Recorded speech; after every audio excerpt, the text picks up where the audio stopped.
প্রথম যখন আমি ইউটিউবে ভিডিও বানানো শুরু করেছিলাম, আমি প্রচুর get ready with me video বানাতাম, কিন্তু এখন সেরকম আর বানানোর সুযোগই পাই না, সময়ও পাই না। তো যাই হোক, গিয়েছিলাম বাড়ি, আর যাবো ভেবেছিলাম ক্ষীরপাইয়ের বড়মার মন্দির। তো তার আগেই গেট রেডি উইথ মি ভিডিওটা শ্যুট করেছিলাম। সবার আগেই পরে নিয়েছিলাম এই কুর্তিটা, তারপর লাগিয়ে নিয়েছিলাম সানস্ক্রিন, আর তারপর হাইফেনারি লিপ বামটা। দেখছো, একটা জিনিস বলতেই ভুলে গেছি। হাই, আমি অনুসুয়া, আমার আর একটা নতুন ভিডিওতে তোমাদের অনেক ওয়েলকাম।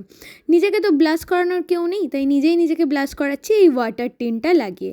এই ওয়াটার টিনটা লাগিয়ে নেওয়ার পরে ভাবলাম কী আর করা যায়, সেরকম তো ফেস মেকআপ আমি কিছুই করিনি, তাই ভাবলাম একটু ভালো করে আই মেকআপই করা যাক। তো মার্সের এই আইশ্যাডো প্যালেটটা থেকে দুটো নিউড কালার নিয়ে চোখের উপরে আমি ভালো করে লাগিয়ে নিয়েছিলাম। এই কাজল আর লাইনারটা তো একদমই আমি ক্যামেরার সামনে পড়তে পারি না, তাই অফ ক্যামেরা এটা পরে নিয়েছি। জানি একটু বেশিই আমি চোখটাকে সাজিয়ে ফেলেছি। তো যাই হোক, অনেক দিন পর সাজতে বসেছি, একটু না হয় সেজেই ফেললাম। তারপর মার্সের একটা লিপ লাইনার দিয়ে ঠোঁটের আউটলাইনটা কেটে নিয়েছি, আবার পুনরায় মার্সেরই একটা লিপস্টিক লাগিয়ে নিচ্ছি। এটা আমার ভীষণ পছন্দের একটা লিপস্টিক। তারপর লাগিয়েছিলাম এই লিপ গ্লসটা, এটাও মার্সের, আর এটা ভীষণ সুন্দর।